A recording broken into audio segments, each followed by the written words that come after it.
I had people that believed in a dream when I didn't have heavy bags, I didn't have paint on my walls, and I didn't have a floor. I had people that believed in me, believed in my dream, that to this day stuck with me and are still in that gym. You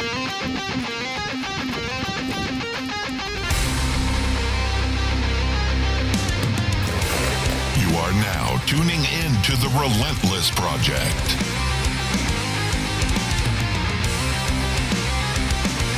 Real people, real stories, real life.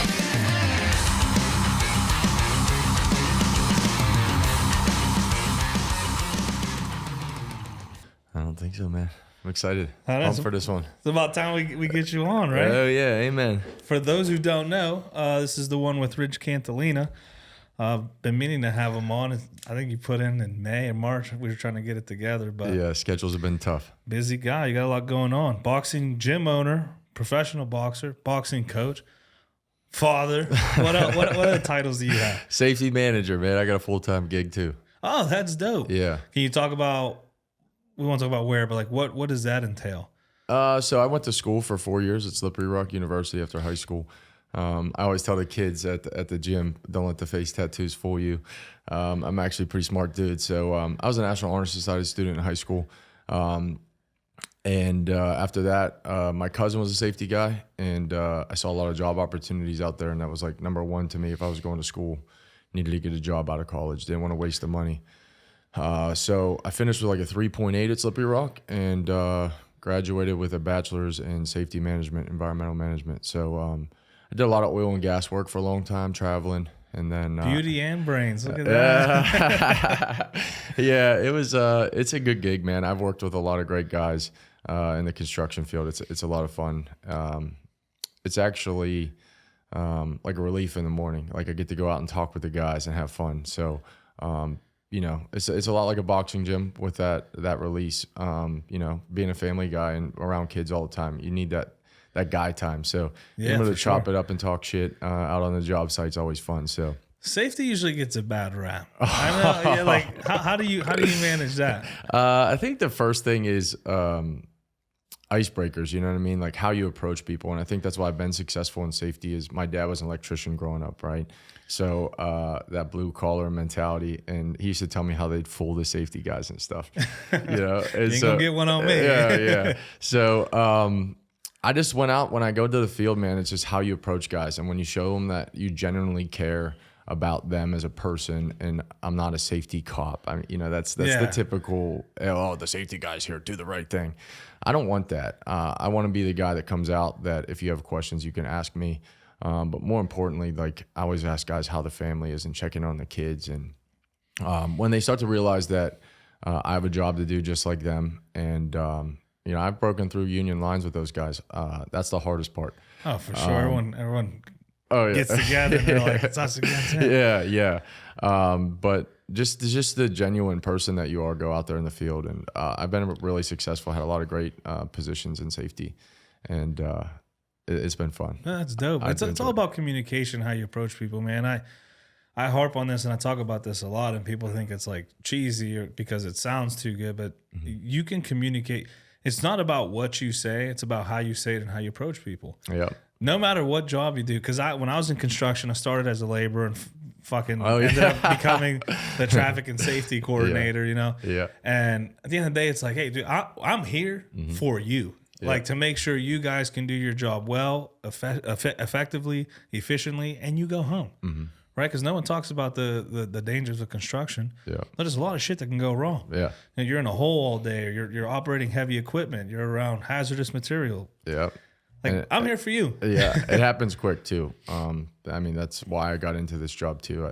I have that genuine care for people. So to make sure guys go home every night to their families is the goal. Yeah, dude, that's awesome.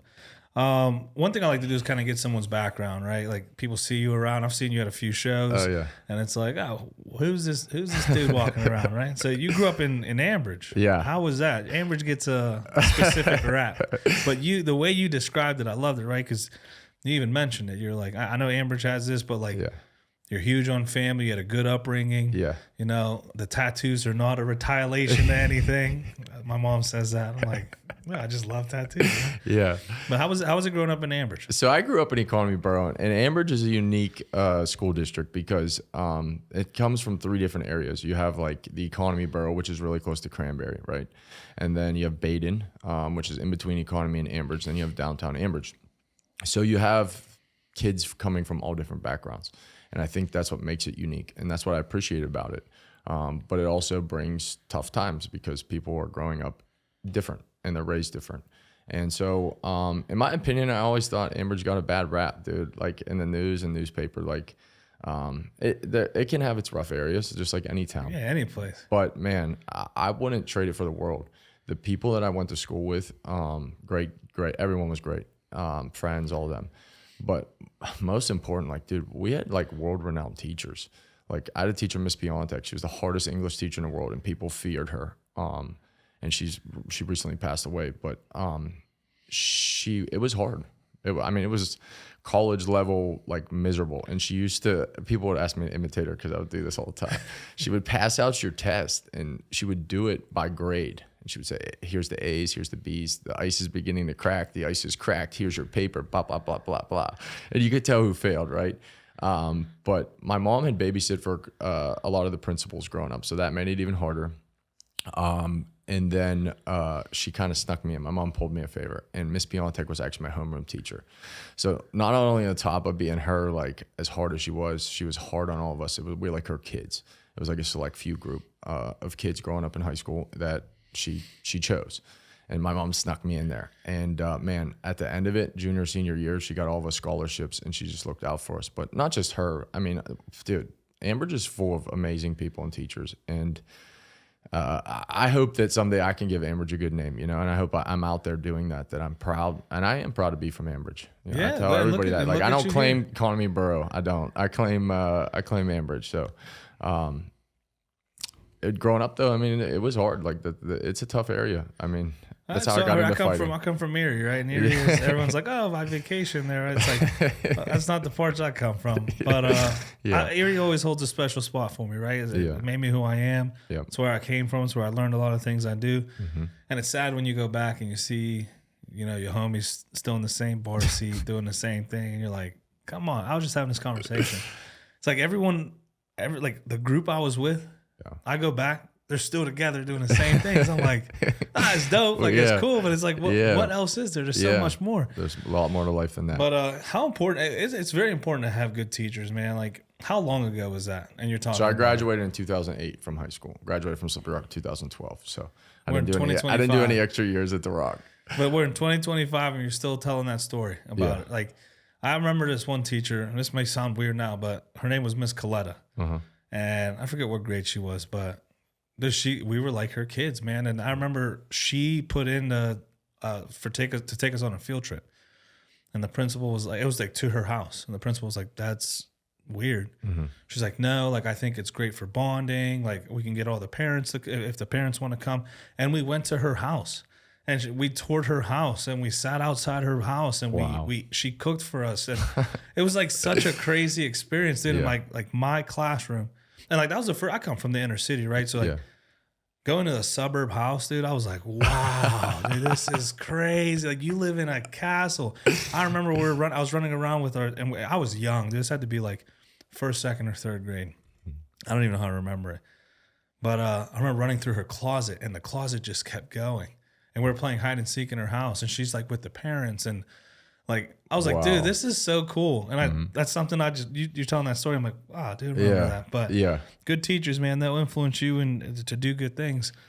And so growing up in Ambridge, how did you get into Ambridge? You know, big boxing spot over there. Yeah. That's where I started actually. But I was in the basement. So I knew Tommy because, our MMA gym was in the basement of Tommy's. Like he was on the top floor and the MMA gym was actually in the basement.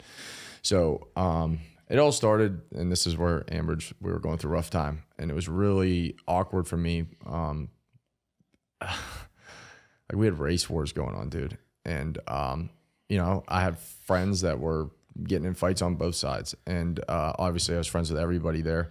So I wasn't picking one side or the other, but I went after school to a fight, and there was like a circle of kids, and my friend got punched like right in front of me, and then got kicked in the head, and it was pretty bad. I mean, that was like the moment where I was like, wow, this is getting dangerous. The kids, it's not like an elementary school fight. Like, wow, people can really get hurt here. Yeah, these young men. Yeah. Young men and women get after. So, I mean, my dad always taught me how to fight growing up. He boxed in the Navy, and he boxed growing up. So both my parents went to Ambridge too. And family affair, right? Oh yeah. So I have videos of it posted, but my dad used to train me in the living room, and I was like also like ninja stuff too. I was always doing like Teenage Mutant Ninja Turtle moves, but the boxing was legit.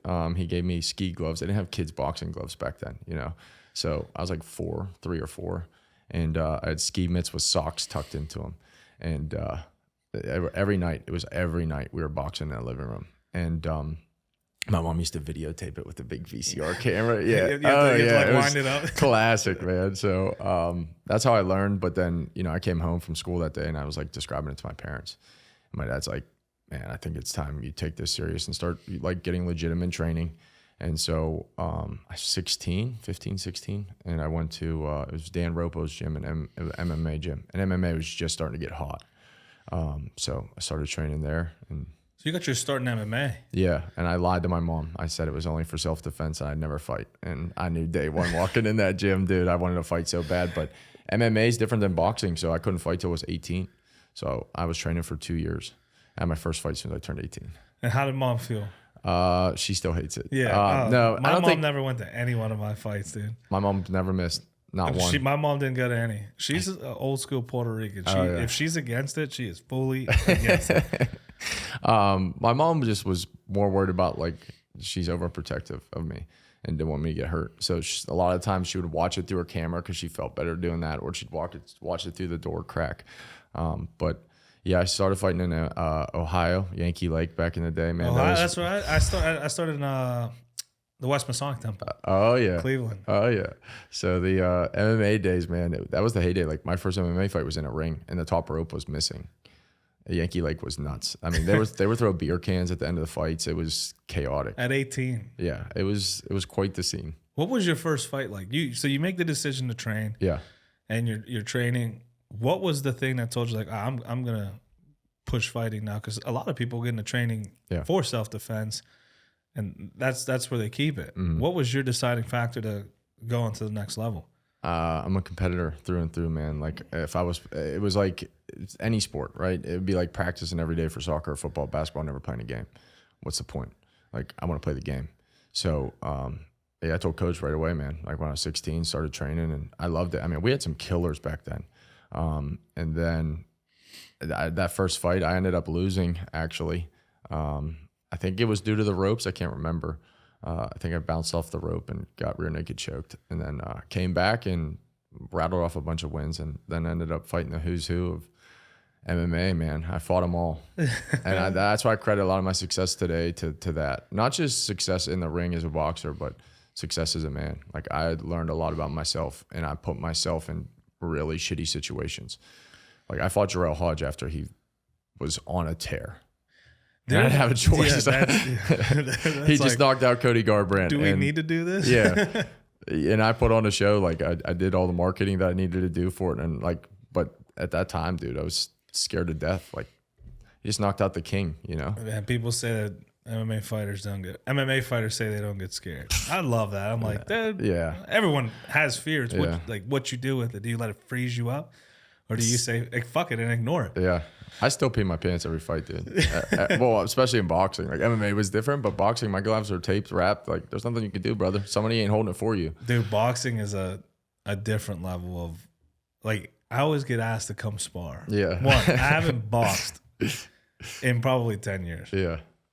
And I'm like, fuck. Like, I'll go, but you're not gonna get any look from me. Like I'm 230 pounds. I hold my hands up for 5 minutes and my shoulders are gone. Yeah. But it's a different sport, man. So you're having a successful MMA career. You're fighting the guys. Yeah. That you're probably like hearing about. I still think I have the record for most amateur MMA fights in Pennsylvania. How many fights is that? I had 20. I was 12-8. 20 amateur fights. Yeah, it was. And now you see 3 and people go pro. But that's why, like, I started so young, and right when I was like about to turn pro, was like, wow, man, I still never felt right. Like, I was fighting everybody I needed to fight. I was fighting title fights, traveling to different promotions, fighting Ohio guys. I mean, I fought Ethan Goss twice, once in my hometown, once in his hometown. Ethan, dude. Oh, yeah. Wolverine. Yeah, I wouldn't mind doing it again. We have talks of that someday, but we'll see. That'd be, I think that'd be dope. Yeah. Kind of like a, return Yeah. of the Mac. Yeah. We'll call it the return of the Mac. Yeah. Because Ethan just had his PFL debut, Yeah, and now he's like chilling, laying low, getting Yeah. back to it. But it'd be like you both coming back. Oh, yeah, man. But that place would sell out for sure. But those I fights. gotta talk to Hunter. Let's make it I happen. think they might already have it. They already have notice of that. Well, hopefully I don't get in trouble. Ethan's the man, dude. Like, anybody that I fought against too, like, afterwards, man, I cheered for him. Like, I follow Ethan through and through. I'm one of his biggest supporters, man. Watch this fight. Like, hey, if I gotta sign up for a subscription and watch you fight, I'll do it, dude. Like, that's kind of people I love those guys, and thankful and grateful for those battles, because it made me a man I am today. And so you're having this success. You're doing good. You're probably feeling good. What was the pivot to boxing? You know what I mean? Like you're doing good. Usually they say don't fix something that ain't broken. Yeah. I was about to turn pro, right, in MMA. Like, I still felt like I was maybe 1 or 2 away, but I was starting to get that. I was fighting wrestlers, boxers, kickboxers, and I felt like I was at the highest level, right? So I was gonna pull a fast one, honestly. Like, I don't tell everyone this story. So Relentless exclusive, right? My idea was that I was gonna go to boxing, and I was gonna do Golden Gloves, right? The tournament was coming up. And I told my dad, I was just wanting to get in the ring one time and see what the difference was. I want to see if I could compete, right? So my idea was, with 20 amateur MMA fights, that I was coming over to boxing, and the way boxing is set up is there's sub-novice, novice, open. So 0 to 3 fights, 3 to 10, 10 or more. So my thought was, with 20 amateur MMA fights, I'm coming over to boxing, and I didn't know this at the time, but I thought I was going to fight dudes with 0 to 3 fights, win the tournament, walk away with this nice trophy, and be a Golden Gloves champ, because that's everyone wants to do that. And so I get over there and I sign up for the tournament. And they're like, "Hey, you got MMA fights, brother?" And I'm like, "Yeah, what's that mean?" And they're like, "You got to fight open." And I'm like, "Wait, what a minute, wait." So if you have one MMA fight, they're trying to keep MMA guys out of boxing, which is so dumb. But one MMA fight, you're automatically an open boxer, which is dangerous in my opinion. I didn't know that. Yeah. Yep. So I had to fight in the open division, right? So then I started rethinking my decision. And I was like, you know what? If I'm going to do this, I'm going full in. So I quit training MMA, and I just went to a boxing gym, and I boxed full time. And I ended up winning the open division in Pittsburgh, right? So the way Golden Gloves is set up is sub-novice and novice. After that, you're Pittsburgh Golden Gloves champion. People don't mention that when they win it, which bothers me on Instagram. It's a big deal. Yeah, but they leave out the word Pittsburgh or Western PA Golden Gloves. They just say they're Golden Gloves champion. There's different levels to this, right? So when you win open, you go fight for a state championship, right? So this is the year that the Olympic team was getting picked, okay? And just so happens that we're in one of the hardest states due to Philadelphia. And so at my weight class was sitting a guy named Paul Kroll, right? He was the Olympian at 154 pounds, 152, sorry. So here's my chance, right? I'm going to fight Paul Kroll, and I get a chance to see where I'm really at. Well, Paul Kroll, before Golden Gloves started in the Eastern PA, decided that he was going to be gangster or whatever. I don't know what was going on in his life, and he was part of a shooting. So they yanked Paul Kroll out, and they sent in this other kid who actually beat him, I think, eventually, but his name was Francis Oran. Kid was like 18 years old, monster, right? Now he's like a heavyweight, and he's ranked, but at the time, like, I think at his highest, Francis was ranked like number 4 in the world as an amateur. And I lost to him by split decision in Philly. And that was the moment where I was like, wow, like, if I can hang with these cats, like, and I fell in love with the game, man. It's like a chess match to me more than MMA was. Like, there was no breaks. Like, when you were tired, you couldn't shoot a takedown. You couldn't pull guard. You couldn't do nothing. Like, you were out of shape and you were gassed and you were getting wailed on. So that was the moment where I fell in love. That fight in Philly changed everything. You get instant feedback in boxing. Yeah. Like there's a lot of, in my personal opinion, but especially with MMA, like when I gas quick, I'm a little heavy. But Them shoulders, yeah, bro, man. dude, I can hold people down, or I can, Yeah. there's ways that you can kind of recoup some of your energy and get your breath back. Yep. With boxing, you can try and grab them, but dude, especially dudes now, they'll just slip that, and you're like, oh, fuck, Lomachenko changed that. You know, fuck, I missed. We're not tying up anymore. There's a lot of guys that they don't let you get away with that. In my first boxing match, I'll never forget, dude. I was in the corner in the third round, like, oh my God, I can't believe I have to go another 2 minutes like this. Like, it was only 1 minute in the third round. I couldn't catch my breath, and I'm like, I can't shoot a takedown. Like, I almost thought about it, like just to lose the penalty point because I was up 2-0. You know, I was just like, maybe I'll just shoot a takedown and catch my breath for 30 seconds, take my point, and still win this thing. But can you imagine? I haven't seen that yet. I've seen, dude. I got hammer fisted in a professional fight. Like down? Yeah, hammer fisted, full blown hammer fist. He missed. I rolled underneath of it, and he threw 12-6. Yeah, we fighting after too. Yeah, he got taken out by the sheriffs. It was nuts. Yeah, that was a good one. Where was this at? It was Mike McSorley's card in Washington at the casino. That was the first time I've ever seen somebody taken out before the announcement. He took me down 4 times. He threw me down in a 50-50 clinch, threw me down, took me down, kneed me in my head, and then he tried to hammer fist me. Tyler Collins, he's an MMA guy. What was he just switched to MMA, or like? I don't know what happened. I think he was just frustrated and pissed and realized he was losing, so I mean, not the place to do it, but I can see why it would escalate like that. Yeah. What are some things you kind of learned about yourself from doing boxing, transitioning from MMA to boxing? Like, what were some of the things that were similar, and what were some things you found that were different, and what did you learn about yourself? I think the similarities was, like, to me, and this is why, and I'm proud of this, right? I think that some people in this game, especially this game, believe that to make it or to do anything that you have to have a sad story. I don't. I come from the most loving family you'll ever meet in your life.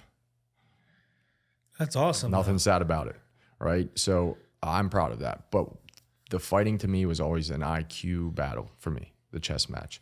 So there was the similarities mental wise of the actual fight, right? Like when to shoot to takedown, when to throw the right punches. Like that carried over. The IQ part carried over.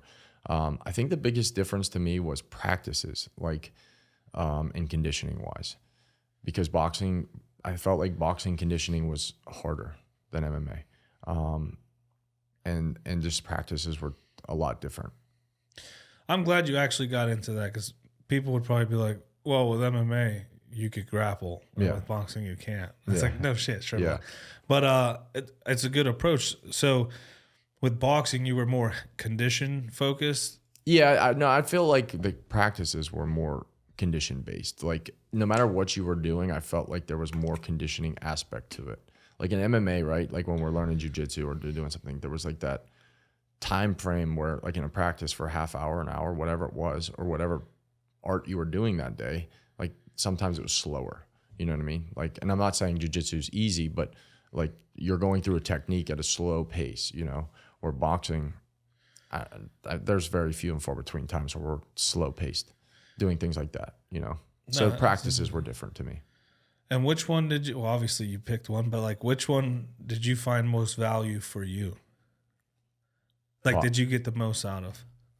I feel boxing. Boxing. Just because like I started getting tired of it, and I wrestled my whole life, but it was like, especially in this area, dude, everybody I fought in MMA was just like, they took the easy way out to me. Like a lot of dudes don't want to stand and bang. Like I did. I tried to use my wrestling in reverse. I wanted to keep it up. I wanted to sell tickets. I wanted to be exciting fights. You're in PA, baby. Yeah, I know. Yeah, 85% of people wrestling here go to college and wrestle. You know, so I should have known. But my last fight was like a guy. His name was Adley Edwards. I don't know where he's at now, but he was an Ohio State wrestler, and it was just like, dude, 9 minutes of just. That's tiring. Yeah. Grappling. I felt like I was getting raped, dude. It was bad. Yeah, like, dude, this is horrible. Like, can we please stand up and swing? Not to minimize that, but it's like, yeah, you're being forced with again, not raped, but dry humped for like, 9 minutes. Leave me alone. Yeah, man. I'm talking shit in his ear like, dude, come on. Like, give me at least one round where we can trade punches. But so how do you feel? Actually, this was a kind of a caveat, and then we'll come back. But how do you feel about people not people, UFC. We'll call it for what it is. Yeah. UFC repositioning grapplers. You ever seen that? Oh, There was a big like during controversial fights? fight. Oh, yeah. Well, they'll stop the grappling and then stand them up. How do you what's your opinion on that? I know you just spoke and you're kind of biased, but I don't know, man. Like I think if it's definitely in a position for way too long, like a couple minutes, you got to stand them up. Like if nobody's making an advancement on the ground, then yeah. If we're just hold position, nah, we sold too many tickets for this. So you gotta give the fans what they need. that's a good point. I was on someone's Discord. I'm on Discord. Oh yeah, man. I just started one for you're that. hip, dude. Dude, You're in. no, I'm not hip. Fucking Kyle O'Hare, young MMA kid. He's killing the game. Fucking posted a Discord. And he like talks a lot about UFC and stuff. Yeah. And there's a lot of people having conversation. Yeah. I was like, what's a Discord? So I started researching Discord. You sound like it's me, a fucking bro. chat room, dude. That's all it is. But there was the conversation brought up like, we don't reposition strikers when they're lulling, right? And it got me thinking. I'm like, that's so true. Like when you're throwing these jabs, find your position or find the distance, and then that's just going on for 2 minutes. How much fucking time do you need to find your distance? We don't reposition them and go, all right, let's get the grappling. Now we're talking, man. But we reposition the grapplers. Yeah. They're at a to disadvantage. strike. They're definitely at a disadvantage, I think. I was wondering what's your opinion on that. Yeah, I just think if there's an advancement, like really good jiu-jitsu guys or wrestlers, they're trying to always advance position. Yeah, if we got activity or we're grounding and pounding, yeah, you got to let them go. But if you're just hanging on and for a position you're not attempting the actual submission or something like that, then yeah, let's get this thing going. But how do you feel about these UFC champions being all wrestlers and grapplers now? Well, there was a striking era for a while, but then wrestling took over. I think wrestling's king for sure. But yeah, I personally prefer, and like I'm a jiu-jitsu guy, but I personally prefer when there's like shit being thrown and striking. Yeah. Oh yeah. And like when I get pissed, when people get pissed, right, in training or whatever, what do you resort to? Yeah. Throwing fists. Yeah. Like I don't know why. Even in jiu-jitsu, you see the competitions where two dudes are pissed at each other and then they just start throwing strikes. Like, well, we all resort to They even have combat striking. jiu-jitsu now. That I would never do. Like if I'm getting we're slapped, either fighting, bro, we're either fighting or we're grappling. You ain't gonna be smacking me while you got me in a fucking position, dude. That is, I know fucking Dempsey does that shit. Like imagine getting smacked by Dempsey. No, I went to high school with Dempsey. No, thank you. He's an Ambridge dude, right? Yes. Yep. Oh fuck, Dempsey, we are fighting. I will get my ass kicked, but we are fighting. Oh yeah. You're not smacking me, dude. Like, fucking I couldn't imagine him down. smacking me. Dude, then like you're held in a position, just womp. One, he's womp. probably holding your neck, then he's slapping you. You know. Then he's choking you, and then you got smacked while you choked. Yeah. That's funny. only We both reserved moved for, out of Ambridge and ended up in the same area. Yeah, that's cool. Yeah. Though. So then not only are you boxing, you transition to boxing. You're having you win Golden Gloves or Pittsburgh Golden Gloves? Pittsburgh Golden Gloves. I have a Western PA Golden Gloves. Gotta throw that in there. Yeah, gotta miss that. Yeah, I'm not lying. And then you make the decision to open a gym. I think I turned professional first, and then I opened the gym. So you went pro. Oh, so you're I turned pro in highlights. 2017, and then opened the gym in 2020.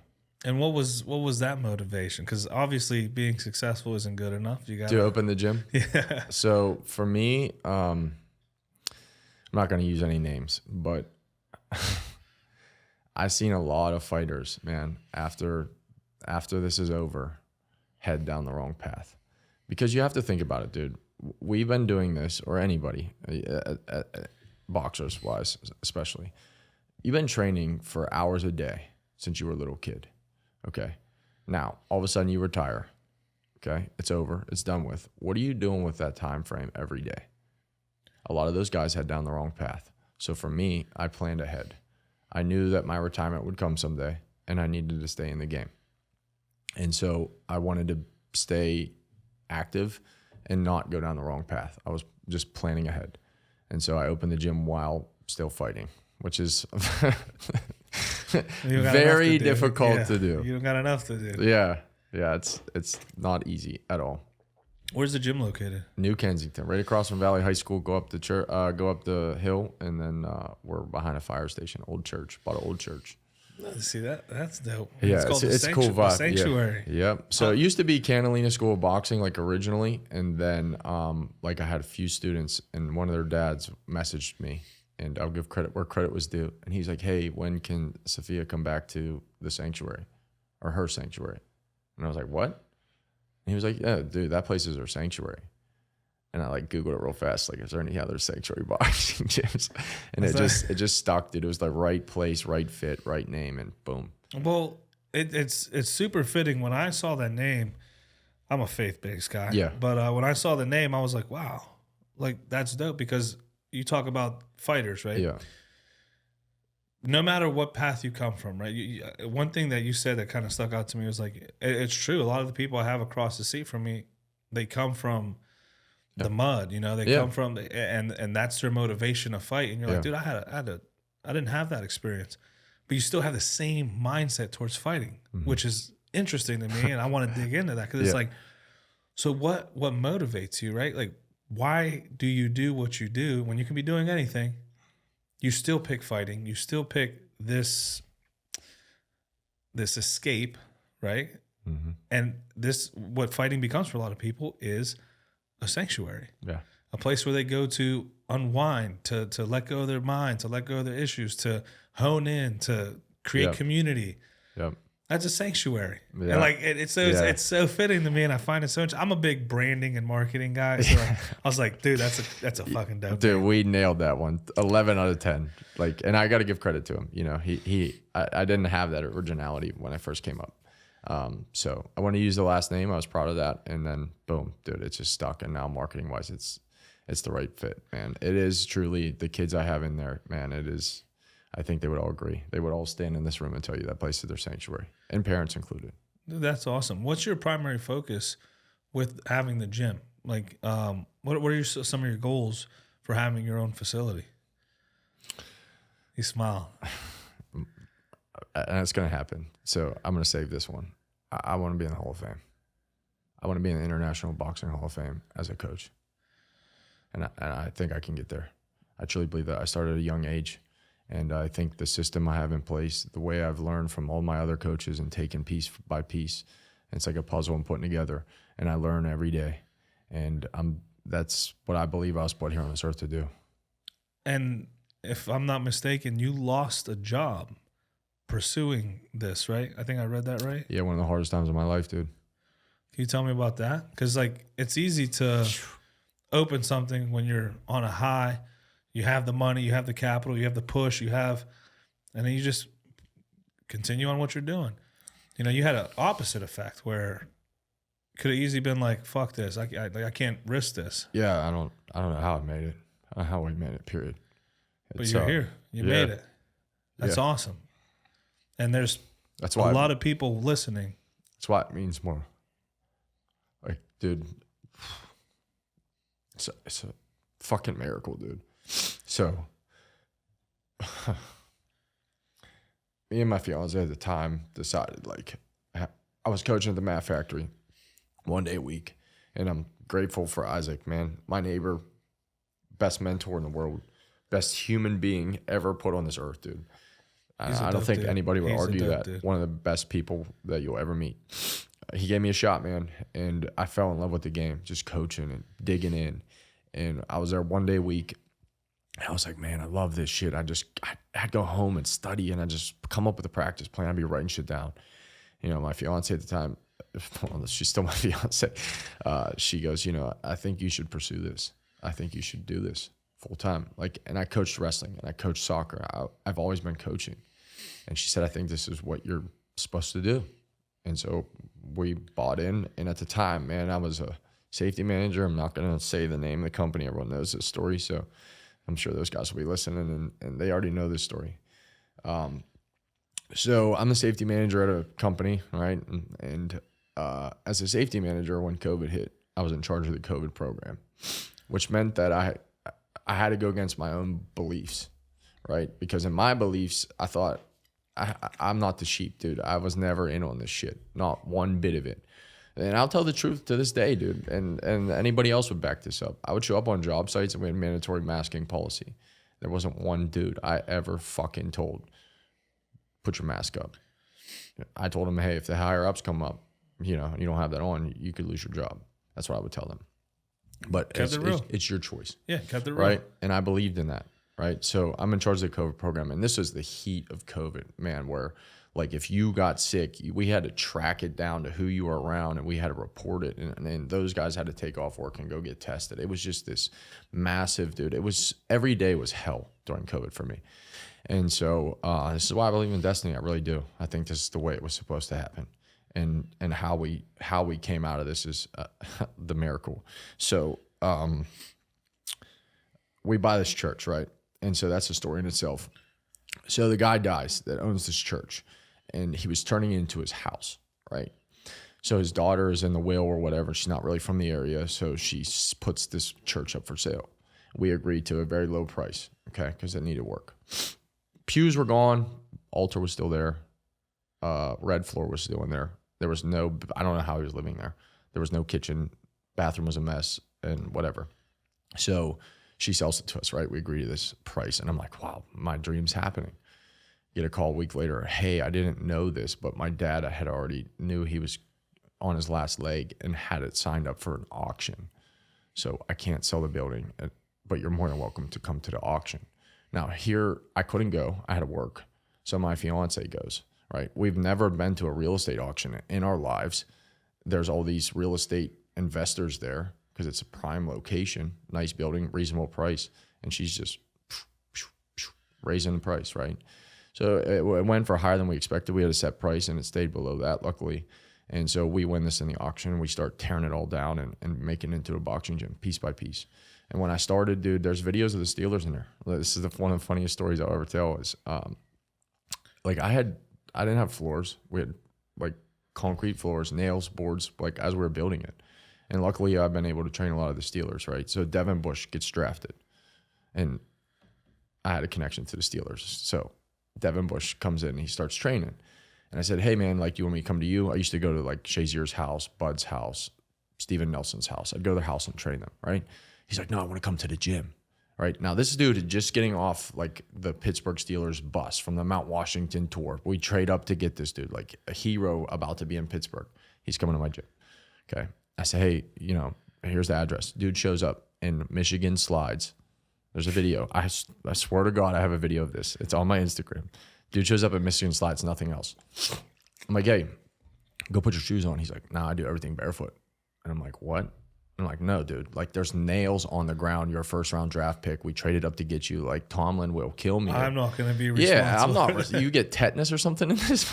Like, no way, dude. It's a work in progress. He's like, nope, doing it barefoot, bro. He did it barefoot. So that story's aside. Yeah. Yeah. Nothing came of that. Yeah, luckily. Well, maybe that's why he was terrible. I don't know.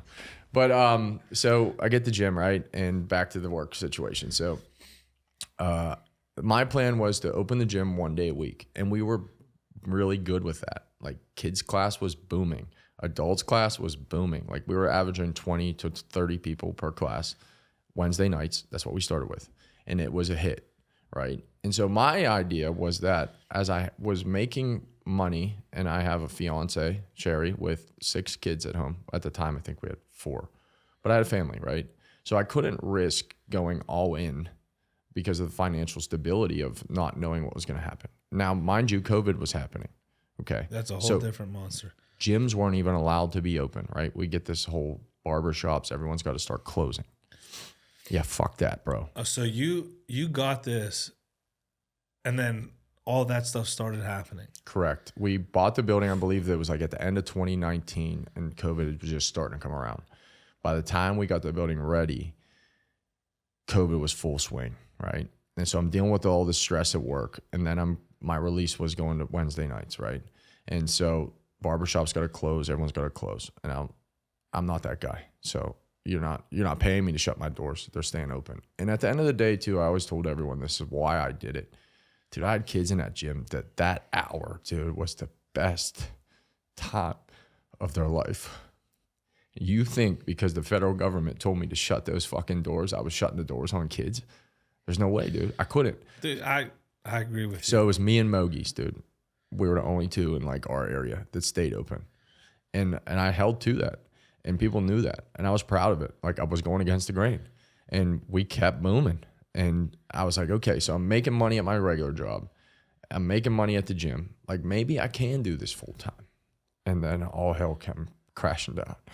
So we're working from home, right? Now I still had to go to job sites, still had to do all this shit. And so I'll never forget this. I told my boss, I said, listen, man, like I got kids. So like if it's late at night and it's not an emergency, please don't like call me just to see how my day was. That's my time with my kids. I was salary. And I felt like sometimes that's get taken advantage of. Right. So I get this, my laptop's going off. It's like in the afternoon, evening. I answered. He's like, hey man, we have to have a talk. I was like, oh yeah, about what? He's like, the gym. And dude, my heart sank. I'm like, what are you talking about? What do you got to talk to me about my personal business about? Yeah. Like, oh, you want to join? Cool. You know, I'll hook you up. No, man. Conflict of interest. He's like, you got to delete your Facebook page. You got to delete all the pictures of the kids in there. And I was like, whoa. First off, you have no idea. Those aren't timestamped. You don't know when those pictures were taken, right? So I had a leg to stand on if I really wanted to. But I'm like, wow, dude, like here's these people that are paying me to go do my job, but are going to tell me how to run my personal business, like during a very difficult time, right? And so he said, we have to have a meeting with the owners of the company and please delete your Facebook by then, right? So the meeting was Thursday. And my dad passed away in 2019. And sorry to hear that. Thought to myself, like, if I called my dad, what would he tell me to do?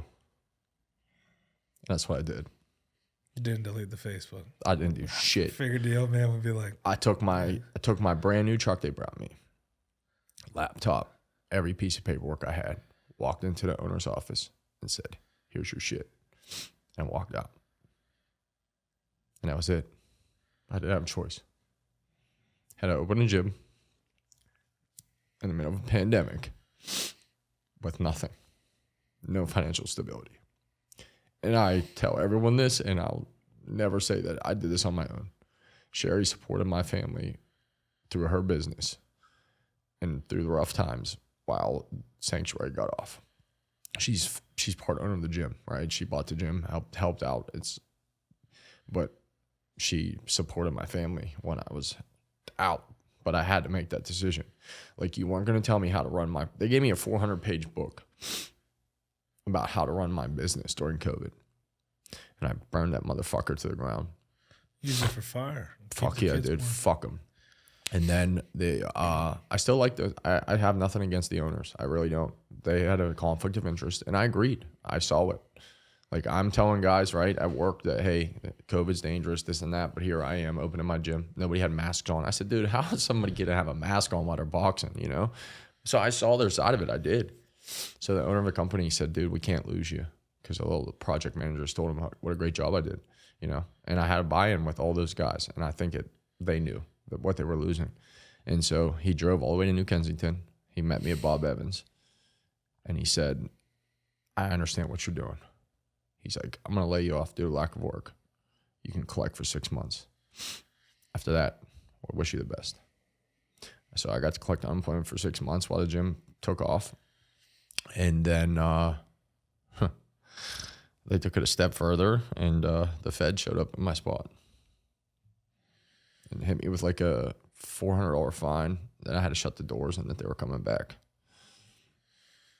How'd you handle that, if you don't mind me asking? The same way I handled it at the job. I told him you're at the wrong spot, and if you come back, I hope you bring more people. There's a gym full of eager people. Yeah. But dude, I didn't understand that. Like, you're listening to these people tell you to close your businesses, and nobody is going to pay you for that. So you're going to risk everything you ever worked for what? Because somebody told you to? Like, stand up for yourself. Stand up for what you built your whole life. Like, that's what happened to small businesses. Dude, there was a huge fallout of like mental health and stuff like that from that time. And this ain't about no political stance, but like, I just want to take a second to shout out a few companies who've believed in me. These were one of our first official sponsors, so huge shout out. Today's episode is proudly sponsored by Carbo Jewelers. established in 1997 on the values of honesty and integrity.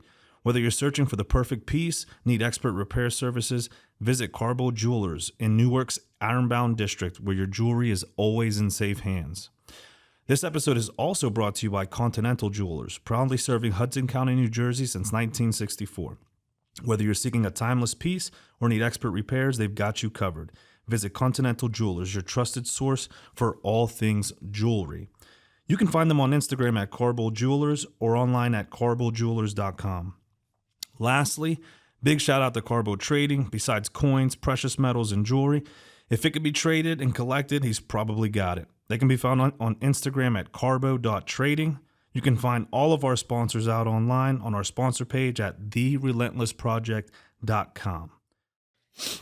We were being told what to do, when to do it, how to do it, and not the why. It was up because we said so. And then look, fast forward now, bro. Like, you couldn't hug your grandfather as he passed away because of COVID. And then now studies are coming out that none of that shit had to fucking happen. I thank God that it's sickening. Sickening. Dude, I would be infuriated. And that's a conversation for another time, but very difficult decision that you made, man. And I appreciate you sharing that, because we often sit here and we talk about the good times and success and great, and it's very rare that we get to look at that, right? But I always talk about being in the mix. In that moment, right? The feds are at your door. You're probably like, fuck. Yeah. You lose your job. Unfortunately, your father passes. It's easy to say, fuck, this ain't for me. And now looking ahead, you have the gym, you know, you have success, you've affected a lot of people in a positive way. Like, that all had to happen. You have another job, right? Like, that had to happen for you to experience and appreciate and have the things you do now, right? Like, if you don't lose that job, you don't have the one you have now. No. You know, if you didn't take that risk and, you know, basically go full time in the gym and figure it out, you may not have the gym right now. I wouldn't. If it phases out, you know, like, I don't know. I still don't know how we made it through. I don't. I honestly have no idea. Like, I look back on those times, like, dude, how? And like today, where the gym's at, like, dude, what's the gym mean to you? it's my life, dude.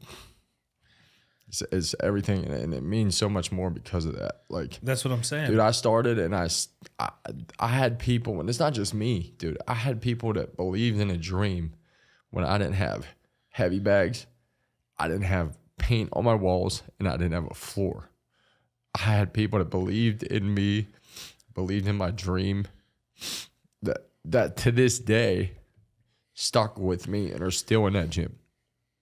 And what relationships do you have with those people now? They're my best friends, right? Dude. They're the kids that I look out for. They're the kids that, like, dude, man, I still remember when they were little kids, there was no paint on the walls, and I tell everyone that. They have been here since I didn't have a dude. I started that gym with one of them Century Bob dudes in my ringside mitts. That's why I don't change my mitts. I don't change my focus mitts. I don't change them. Wear them every day for practice. They're beat. They're old. But every time I have practice, I remember them days. That this is what I started with, dude. And you never lose sight of that. And I never lose sight of that, man. There hasn't been a minute where I felt like I worked. Like, as hard as this time is right now, I'm training and being a dad and all this full time and not sleeping. And there ain't a minute in that gym where I feel like, man, I'm tired. I don't want to do this today. There ain't a minute, dude, where I second guess myself. It's not awesome. Work, dude. It's a passion, and that's why I say I was put here on this earth, dude. It was destiny that it was supposed to be this way. It's a privilege you get to do it every day, dude. Like, people don't, like, you know, we pray for things or we hope for things, and then we get it, and then we forget that this is what we wanted. Yeah. You know, it's like, yeah, you're not gonna get that easy. It's not gonna be handed to you. You asked for this at some point in time when you're here now. Yep. And you're taking advantage of it. You're not appreciating it to its full potential. Yep. And I never settle. I'm looking for the next. Like, we have to expand. So what are some plans you have for the gym now that it's operational? You said you have a lot of kids classes. I got some of the best kids in the United States, bro. I have 4. I have 4 in the top 10 in the United States. Oh, you mean like legitimately? Yes. I was like, hey, legitimately. Yeah. That's awesome. No, like ranked. I've had 2 national champions. I have 4 currently ranked, all in the top 5 or 6 in the United States. And how does that make you feel?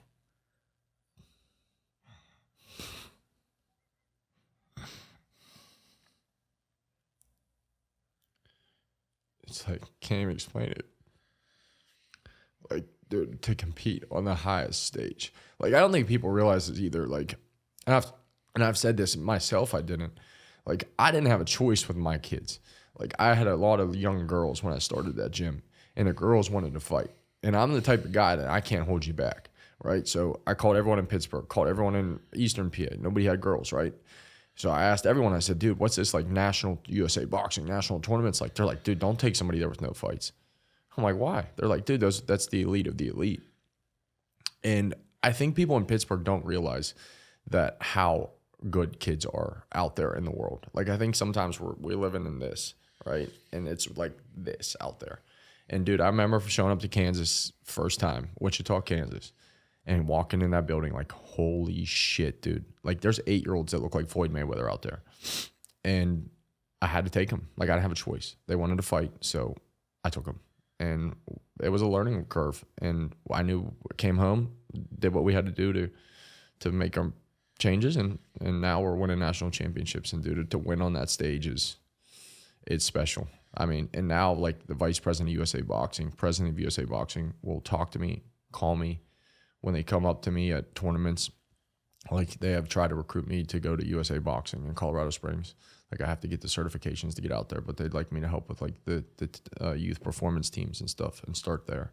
That's awesome. Yeah, to be recognized for that success is incredible. But it's cool. Like, people think it's just an advertisement. No, dude, I have some elite killers, and I also hate this, and I'm gonna stand up for this right now, so everyone is on the same page. Like, people recognize us because we have girls that are ranked in a country 4, right? We're not just the girl boxing gym, dude. We're not just a team of girls. I'm proud of them, and I'll never take any of their success away. But I have some elite boys in that gym too, dude. They just haven't won nationals yet or been to nationals yet, but we're climbing to get there, and they're going to get there. I love that the girls are killing it. I'm Dude. sorry. I do. I'm a girl dad. So to see that, bro, there's nothing I love more. I'm watching, like, I'll brain rot on Instagram here. Then you see a little girl in jiu-jitsu, right? And she just makes a little boy cry. Oh, yeah. Like, dude, that's fucking badass. And it's not like the boy sucks or like, dude, they're getting after it. And this little girl's just like, dude, there's something about it. Especially young girl. Like, I feel like young boys get distracted. Yeah.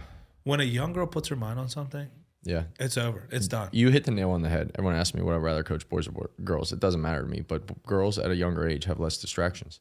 They don't play video games, you know what I mean? So there's a lot less distractions. And to be honest, I believe they're more coordinated at a younger age. And then the boys catch up eventually. But at that 8-9-year-old age, I would put a girl against a boy and she could beat him.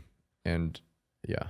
I believe it. I'll sit in the when I sit in jiu-jitsu classes and I take my daughter, the girls are the ones like, dude, and there was some when I first took my daughter, there's this girl who's very advanced, and I accidentally came to the wrong class. So I put her in the advanced class. I'm like, we're here. Yeah. And she's like, I'll do it. Yeah. And that to me, I was like, oh, Yeah. okay, great. And I'm like, That's a dad I win. know she's getting rocked, right? I'm like, Yeah. but she thinks this is fun, and she's gonna learn today that it's tough. And do you really want to do this? Dude, and she's doing things, and I'm like, how the fuck has she picked that up? This is her second class. Yeah. I'm like, how did she? She's like, when I watch you do it. I'm like, you learn that from just watching? So That's dude, another dad win, man. You gotta feel good about sitting that there, one. dude, she's going, and then she goes against this girl who's very high speed, Yeah. dude, and she's so high speed that she is putting my daughter in positions, letting her work through it, coaching her through it, and is adapting her approach for my daughter to go. Wow. Dude, I'm like, that is a whole different level, because like you can, like, for a kid to intentionally dial back, Oh. coach you through it, let you work, and then repeat that process. I'm like, I was so surprised. I was Yeah. so surprised, dude, to see young kids getting after it, especially in combat sports, right? Oh. We see soccer, it's amazing. Softball, it's great. Volleyball, you're like, wow, it takes a lot of coordination, a lot of effort. Something about combat sports, and to see the kids just dive into it and succeed in it, it Like, warms my heart. I don't dude. even know if that makes sense, but it warms my heart. Oh yeah, dude. It's one of the best things to see, and I think like, and I'm different when it comes to this. Like, this is the hardest part to me about coaching in my gym. Okay, right. I have 8, 9-year-old girls, 8, 9-year-old boys, 6-year-olds. I have a 6-year-old on my fight team. They That's can't fight wild. till they're 8. Yeah, dude. I have superstars. She's the I've- practice squad. Yeah, but she's killer. legit too. Yeah, they're all elite. Everyone on that fight team is elite, right? They all have earned their spot there. But it's hard for me because, right, when we're sparring and things like that, like, okay, I have to take into consideration that I have this little kid's life in my hands, all right, and not just their life, their future. So, are we sparring hard 5 days a week? No, because one of them might go on to be a professional. The rest are going to be moms and dads and have jobs, right? So I take that into consideration, and I think that is part of our success, that we don't take a lot of damage. We do spar hard when we need to, but I cut back on that, and I read it by what we're going through. Like, we're not sparring if we don't have fights coming up. It's pointless. Why are we beating the shit out of each other for no reason? And so the other part I think is, and parents will tell you this, that I think has been part of my success as a coach, is that I let kids be kids. And when somebody comes to me and says, hey, coach, I want to play basketball. Fuck yeah, go play basketball. Right? We train 3 days a week as a fight team, and most kids are training 6, 7 days a week at 8 years old. Right? I train 3 days a week, hour and a half. And I think it's about quality, not quantity. And they don't get burned out, and they have lives outside of the gym. I want them to keep looking forward to coming to the sanctuary. And the day that they stop that is the day that they're done. Right? And so they need to be kids. I have one right now, band, basketball, boxing, everything. Wow. Yeah, but they came to me and asked me, like, hey, do you care? Like, my sister's a senior. It's my only chance I'm going to get to be with her and do these things. No, you're going to hate me in 20 years if you don't do that. So you go do that. We'll figure out the schedule. Dude, that's an awesome approach, because how do you change the world? Through kids. Yeah. This is our future, dude. That's why, like, kids will always have a soft spot with me, man. Like, Yeah. I love kids, man, because they are our future, man. And if you can pour into them, Yep. and then to watch them grow and succeed and learn, you're like, this is like, I feel like as a man, that is our responsibility to protect women and children, because 100%. that is what the future holds. Yes. Dude, I want to be 80 years old one day and see a kid that I've impacted changing the world. I'll die a happy man. Yep. Like this in my chair. Yep, exactly. Yeah, I That's hope how I I make it feel. to 80. And I always tell everyone this when they come in the gym, right? When we go through the rules and what their duties are, right? Is that I might be able to make, and I believe this. I do believe this, and that's why I'm chasing the Hall of Fame, right? I do believe that someday I will have a world champion, and maybe multiple. I believe I can produce that. But more importantly, I'm going to put thousands of good kids out into this world that are going to change their communities and be good moms and be good dads and use the lessons that they've learned through boxing to change the world, right? And that is why I have a passion for this, because I see it, dude. I see it's bigger than boxing. That's my thing, right? And it's always been for me. That should be the slogan, the It is. sanctuary. It is. Bigger than boxing. Because if you produce elite fighters, what's bigger than that? Yeah. Right? Like, it's like, Yeah, you're always people think pushing, that's it, You're right? always moving the goalposts. Yeah. Like, hey, just take the recommendation, do what you will with Yeah. that. That's free. I always use was that free. one. I always use that. Bigger than actually. boxing. Yeah. I love yeah. that. Yeah. How is your role? You got 6 chillins at home, right? How's your role as a father translate to, coaching not only kids, but, young adults? How do those roles kind of blend in together? I take both, right? I take what I learned from coaching and bring it home, and I take what I learned from home and parenting and take it to the gym, right? I think most importantly, what I've learned about being a parent, especially to as many kids as I have, right? 6. A little army, man. Yeah, man. I'm past the Some basketball might think team. you're Puerto Rican. Yeah, I'm past the basketball team. So what I've learned about kids is that, especially younger kids, and parenting, I guess, would be the reason why I'm saying this is, every kid is different, right? All 6 of my children, they have similarities, right? But they're all different in how you talk to them and how you discipline them. And you can't have one way, right? Like I could scream till I'm blue in the face at my one daughter. Okay. Ain't happening, right? I have to get through to her as a disappointment more than anger, right? Like if I say I'm mad at you, right? She don't give a shit. If I say I'm disappointed in you, that hits home. So I take that, right, from the parenting aspect, and I take that to the gym, right? So every kid's different, and not just emotionally, mentally, all that, but also with sports, like in boxing. Like our system is, we have a system, we bring them up through it, right? And then we start to peel that off. So like some kids can fight with their hands down. Great. All right. We're going to work on that pro. Okay. And we'll fix the cons.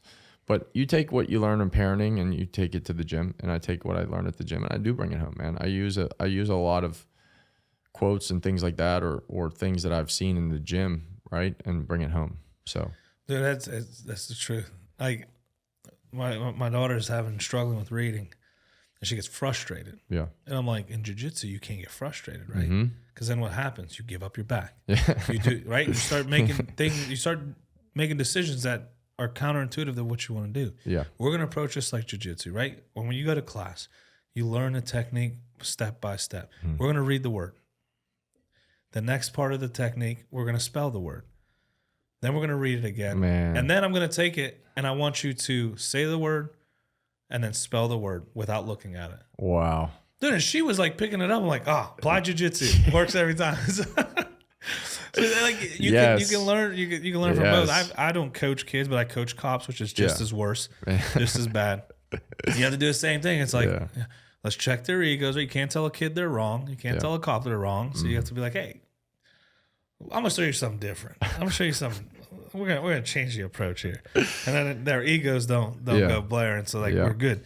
But you can take from both and apply to both, and that's the beauty of coaching. And I think that's the difference between a coach and a trainer. Like a trainer's gonna show you boxing. A coach is gonna show you life, how you apply life to boxing, boxing to life, and then how to be an overall better human being. Because if you're a better human being, you're gonna be a better boxer, because your approach is going to be different than someone who just comes in and hits the bag, hits the mitts, and then spars. Yeah, you know, it's a there has to be a why. Yeah, they have to have a reason why they're showing up to the gym. There has to be a why, no matter what. I don't care if it's self-defense, conditioning, fighting. You have to show up with a purpose. What's your why right now?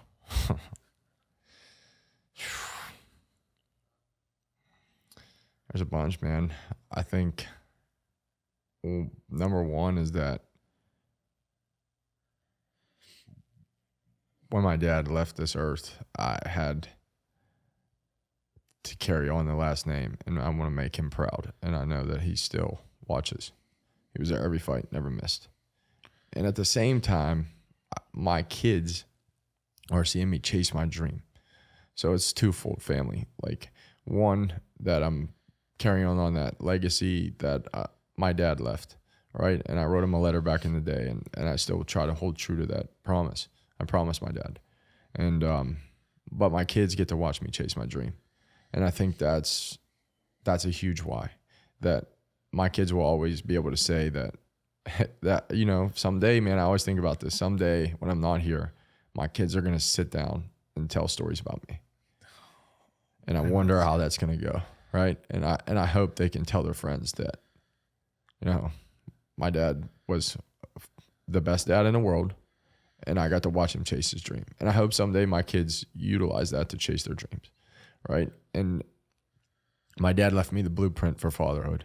He did. Like, there's nobody better. He handed it over, and I'm just trying to follow it. But, I mean, when it comes to the why of, there's a lot of whys. There's a lot of purpose behind everything. I think that why is a very core. Oh. Like, from that, you can take over the fucking world. Yeah, man. I mean, dude, seriously. Yeah. And what advice do you have for people who are in that moment you were a few years ago, where they feel like a lot of bad is happening? Maybe they lost a loved one, they lost a job, and they're hesitant on pursuing something new because of the unknown, right? there's people listening here who unfortunately going through the same thing right now or recently, and they're trying to get through it, or there's someone who went through it and on the other side and they can connect with you. Yeah. Or they just didn't see it the way you did, or maybe they're learning a different approach. What advice do you have from people just experiencing kind of a hard time right now and hesitant on pushing forward? I think number one is that we live in a world where people are so affected by everyone else's opinions and stuff like that. And I think number one, if you're going to do anything for yourself, you need to step back away from the phone and social media, because that's the first thing that's going to stop you from doing that. Is you're going to compare yourself to everybody else, right? So one, I hope they listen to this and then turn off the phone, because there's a constant comparing. And if you're not just being the person better than you were yesterday, right? I'm never going to equivalent to, that'd be like me every day trying to compare myself to Freddie Roach, right? That's the goal. But every day I would have to look at all the world champions he's produced and I would feel like a piece of shit, right? I'm not there yet. So there's that constant comparison and that's the world we live in today. And we have to get out of that if you're going to be successful. You have to be able to walk by yourself. You have to. And sometimes you have to do it alone.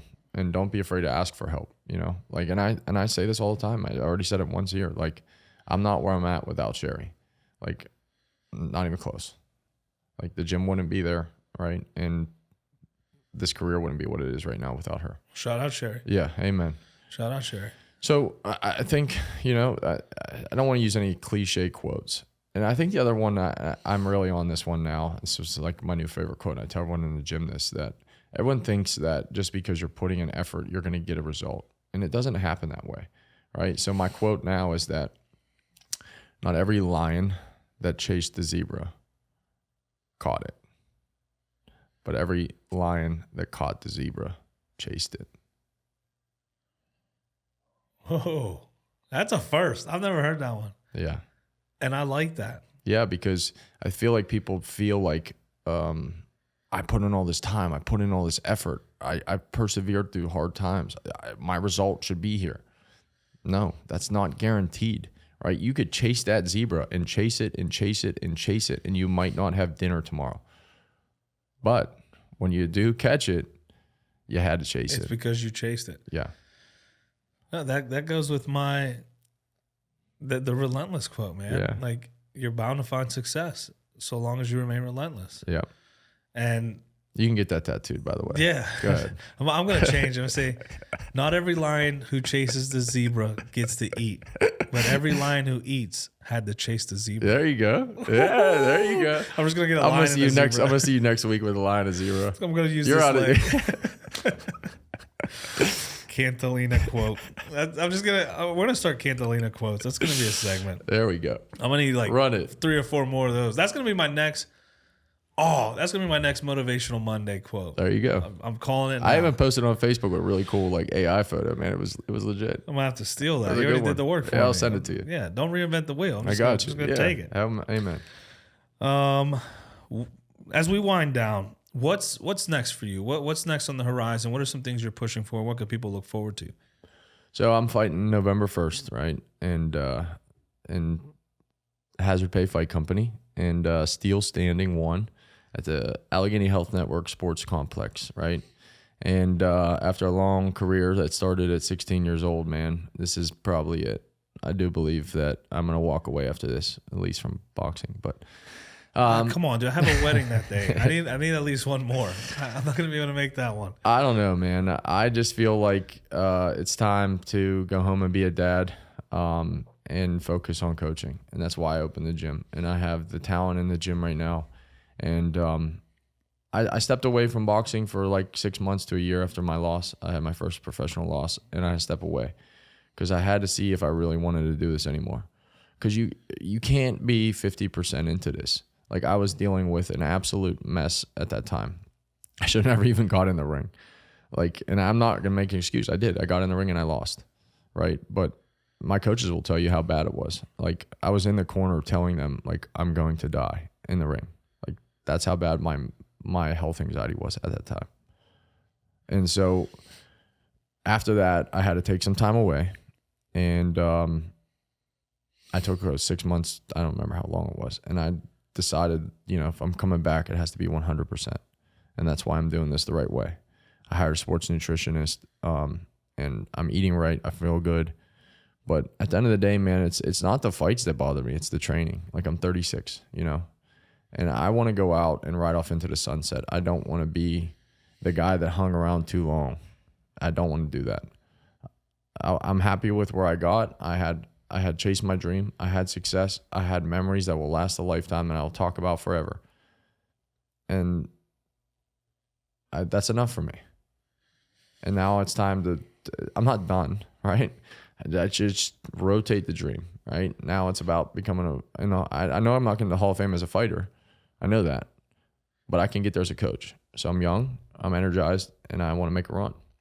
And I want to continue to build that business. And but more importantly, man, it's time for me to be a dad. My kid's only young once, and I don't want to miss it. And that's flies by, man. Blueprint my dad gave me, man. And this is a fact, and there's a lot of people would back this up. He would go into work late or leave early or do whatever he had to do to be at every sporting event of my life. I was a 3-sport athlete in high school. He didn't miss a home or away game, match, whatever it was, from the time I played t-ball till my senior night of wrestling. Not one.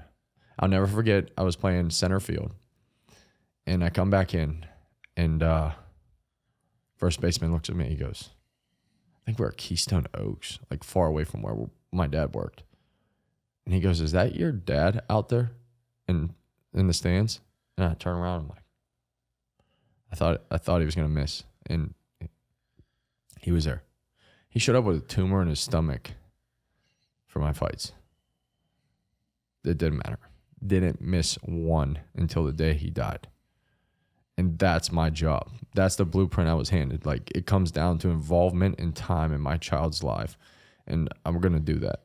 And it's hard. Being present, man. It's hard, man, with all the events and everything everyone's got going on. And that's where I feel like I have to match up. Like, I can't be, everywhere at once. And my dad did that for me and my sister. I mean, never missed. And what did that mean to you? Just him simply showing up? Man, it was, at first I took it for granted. I did in high school. Like, wow, man. Like, and then I felt like I have to go talk to my dad before I got on the bus. Like, oh, thanks for coming, And that thanks was so not genuine. And I didn't know what he went through to get to that game. But he went into work at 2 a.m. to pull that off.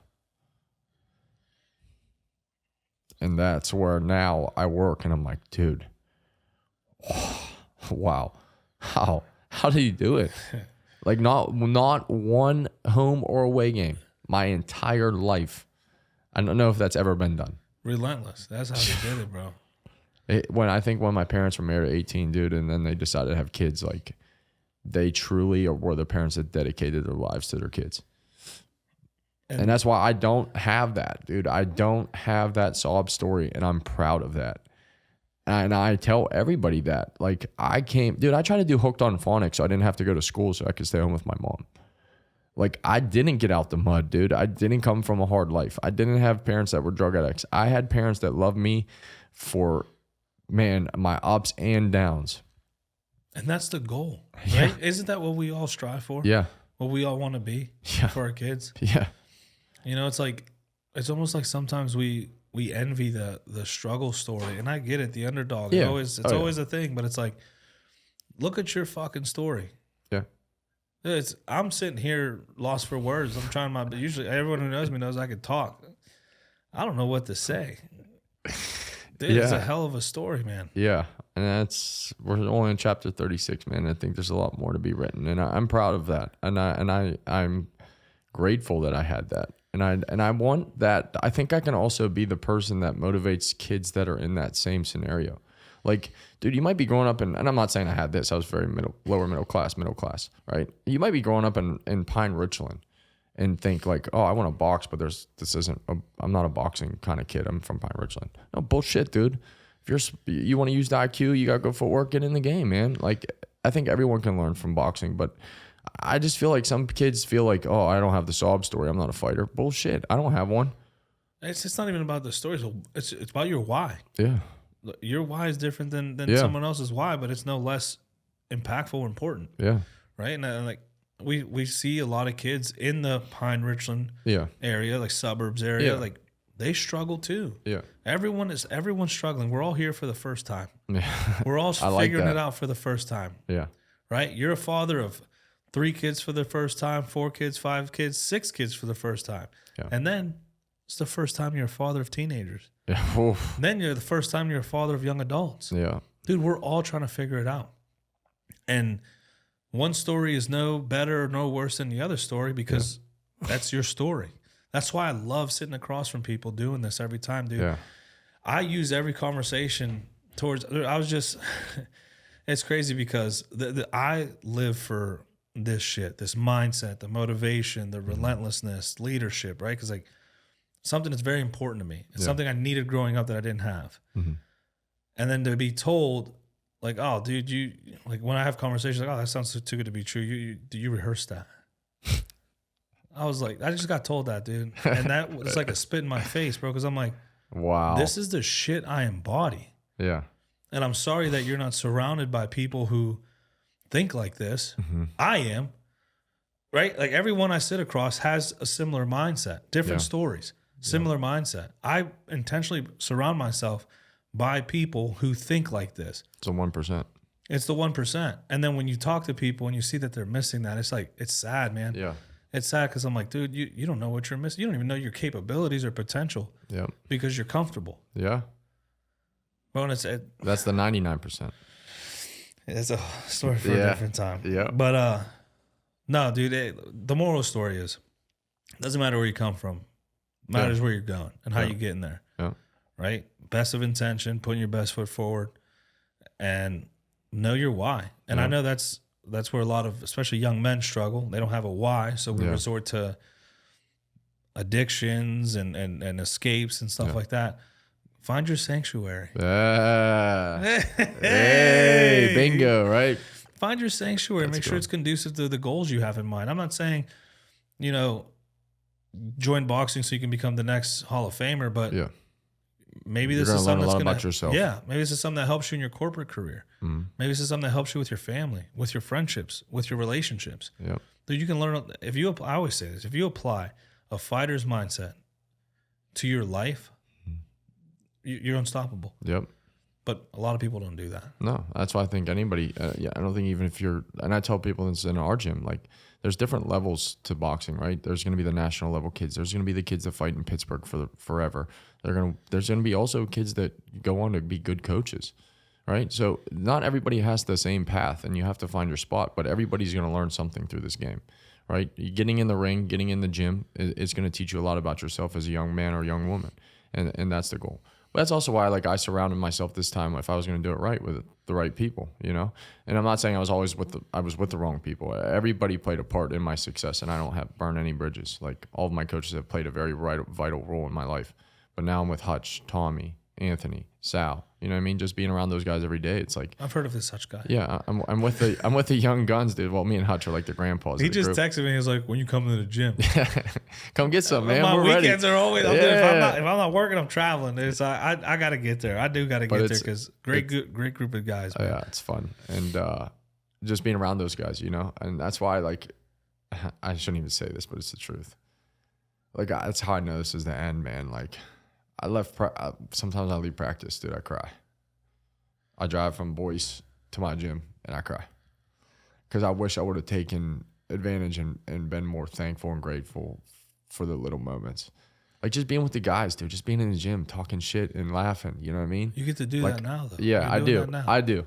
But I'm gonna miss it when it's Yeah. over. It's gonna be there. It's just gonna look different. Yeah. It's a chapter that's closing. Yeah. It's hard. I think that's the can't hardest imagine. time of anybody's careers. When's the right time to walk away? Hang And the so gloves. I don't want to make that decision, but I do believe, we've advertised it as such that this is it. So from this point on, I'll treat them all that way. But I do think this is it.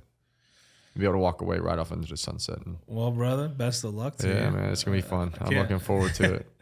And as we wind down, I always like to end with this. We talked about a lot of stuff. You shared a lot. If you can give people listening to this podcast one piece of advice, they're listening to it, They're done. They shut their phones off, turn the radio off, TV, wherever you listen to it. Now they're going on to their lives. What's one message you want people to take?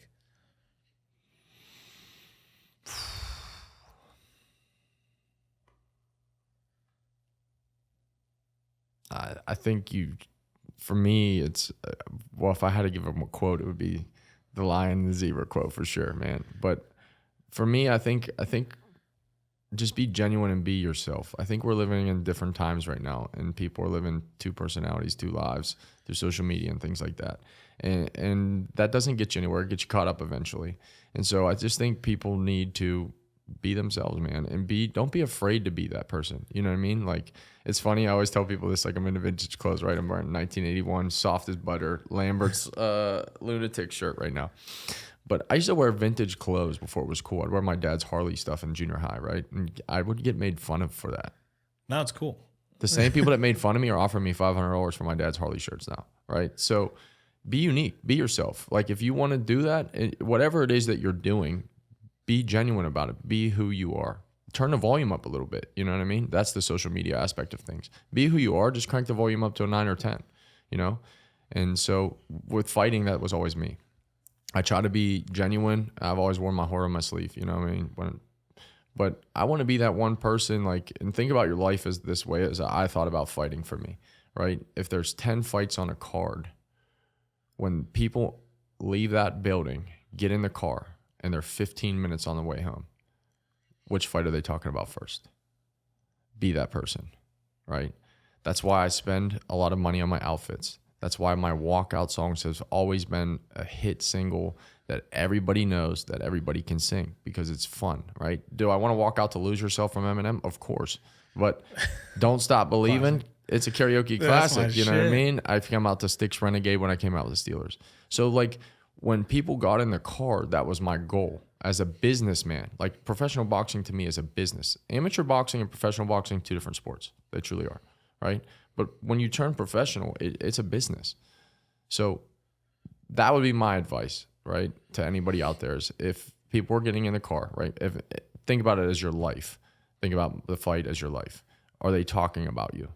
And how are they talking about you, right? That's my goal. How are you presenting yourself? Yeah. No. Yeah, and it's genuine. That's the goal, right? I don't want everyone to be like, oh, wow, that guy's hey, love me or hate me. That's cool. I don't care, right? But you either love me for who I am or you hate me for who I am. But here's the best part. I used to tell my mom this. She struggled with this so bad. I said, Mom, 40% of the people who buy tickets from me are waiting for me to lose, and they're talking shit. She's like, that's not true, Rich. That's not true. Everybody loves you. And I'm like, Mom, that's not true. Trust me. 40%, maybe 50, are there to see me lose. And they're going to tell everyone, oh, I was there when he lost his first fight. Cool. Love me or hate me. You were there. You still bought the ticket. Yeah. Ooh, I love that shit. Yeah. That's I was fine with that. I understand that. Like, I'm not everyone. I'm not for everyone. That's cool. But if you love me, you're going to love me for who I am. And that's why I always have the right people around me, because I don't have to worry about, well, did they like the Facebook version of me? Did they like the Instagram version of me? No, that's the real me. Like, you're getting the real shit all the time, 100% of the time. And so when you're living that different two personality shit on social media, you get caught up because you're surrounded by the wrong people. They love the Facebook version of you, then they meet the real you, and they're like, oh, whoa. Yeah, they come in with this expectation, and you can't live up 24/7. 100%. And people are so worried about that. Like, I think this is truthful, but it's something I'm seeing a lot, and as a safety guy, it's like, what are we doing? Dude, people are so into this, like, this narcissism thing right now, that I think that's the true epidemic of 2025. People are doing videos, like real videos, while they're driving. Like, how are you focused on the road if you're, like, taking videos? Do you do that? No, okay. I did do a little lip syncing. Well, no, because I'm thinking about it. I'm like, I do. Well, see it's a lot different. of Like, that. if it was stationary or whatever, but like, I'm literally watching people holding a phone, like, on this side while they're driving. They're influencing, bro. Yeah, They're it's crazy. influencers. It's crazy times we're living in. Get ready with me on my drive, like, Yeah, like, dude. yeah, yeah. No, Your that's so 3 true. views on YouTube ain't worth it to lose your life. Trust me. Dude. And then how do you explain that? Yeah, or your $5 that Facebook paid you for your content creation. But like, how do you explain that? You get in a crash, you hurt someone. Yeah. You were- kill a whole family for you what? were videoing yourself Yeah. with your Starbucks? That's a narcissism, dude. It's out there. And that's the Social scariest media thing. makes it easy, bro. Yeah. You're giving people platforms Yep. to say, look at me, look at me. And there's people who do it well. And then Yeah. there's other people where I'm like, this is the shit that kids are watching and looking up to. I think that's also a tool that people like in boxing are forgetting about, right? I'll cover this real fast. That like as an amateur, like I bring people in, like my manager, right, and promoter previously was Derek Giante, still my manager, really good friend of mine, right? And I bring him in and I let him talk to my kids for a half hour to an hour about the business side of boxing. And I let them ask questions, right? Because now at 8 years old, 9 years old, 13 years old, they already have the mindset that when they do turn professional, if they do, that this is a business. So, and I'm always throwing things at them like I just told you about the outfits and the music and being relatable and building that. But that's the part of social media as a fighter that people have to get right. You can't miss on that. Like be genuine, be who you are, turn it up to a 10, but be careful because you can get caught up. So you just have to use, I think there's a sweet spot, right? It's just like parenting. You have to walk this fine line of structure, discipline, and happiness and sadness and all this other stuff. But social media is a very fine line that you have to learn how to walk because you can overdo it or you can underdo it. It's a very vital tool. Yeah, and how you utilize that tool will say a lot about you. Correct. So watch what you post.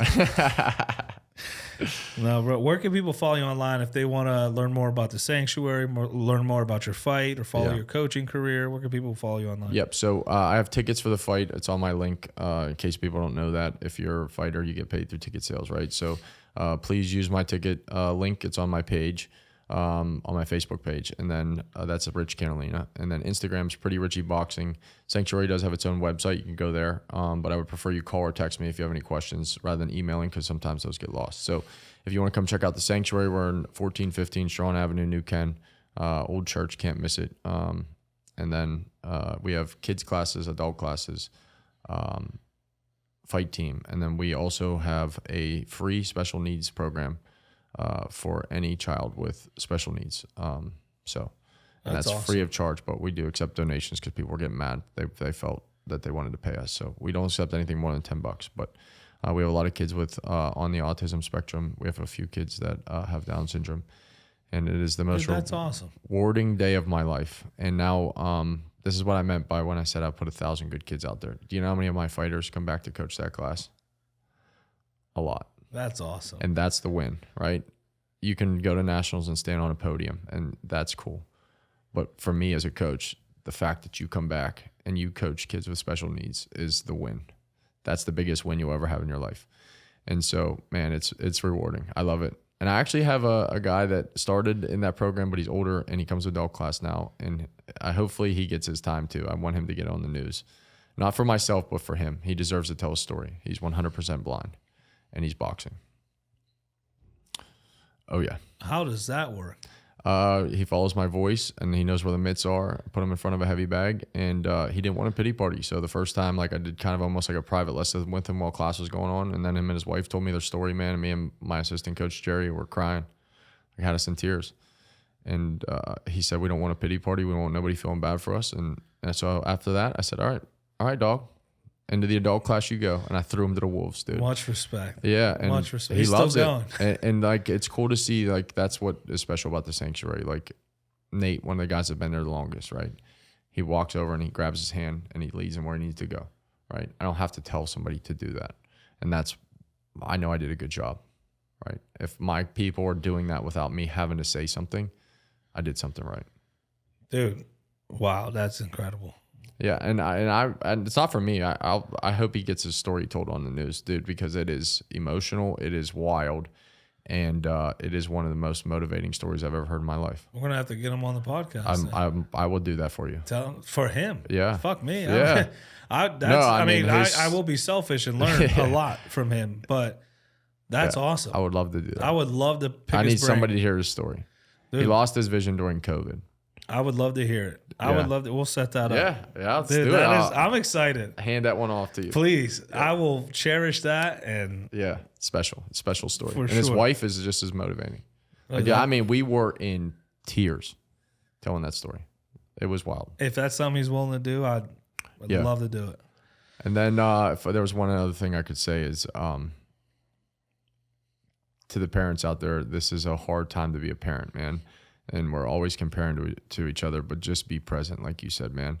And that's motivating in itself. But you got to be in your kid's life, and we have to like, this is the future of the world, and we can't mess this up. Like, we have to bat 1,000 when it comes to the future of our country, and these kids are everything, and we have to do it right. I don't care if it's my kid or your kid. If your kid's at my neighborhood and they're around me, I'm looking out for your kid. And it's about time we get back to that. We got to look out for each other's kids. We got to have structure. We got to have discipline. And we got to get this self-entitlement out the way and bring back some tough, hard-nosed kids, because I'm worried about our future. Same, brother. I couldn't have said it any better. Yeah. And everyone knows me. If your kid is around me, that's my kid. Yep, I got Until you. they're back to your Amen. responsible hands. Yes, sir. If everyone embodied that, the world would be a better place. But I think pouring into the right kids, that's how they're going to grow up. Yeah. So, bro, Yes, I sir. appreciate you for coming on. Yep. This is the one with Rich Cantolina. Make sure you check out The Sanctuary. Check him out. Check out his fight November 1st. And we are out, bro. That's appreciate you. Yes, man. Whoa. Take it with me, right? Later.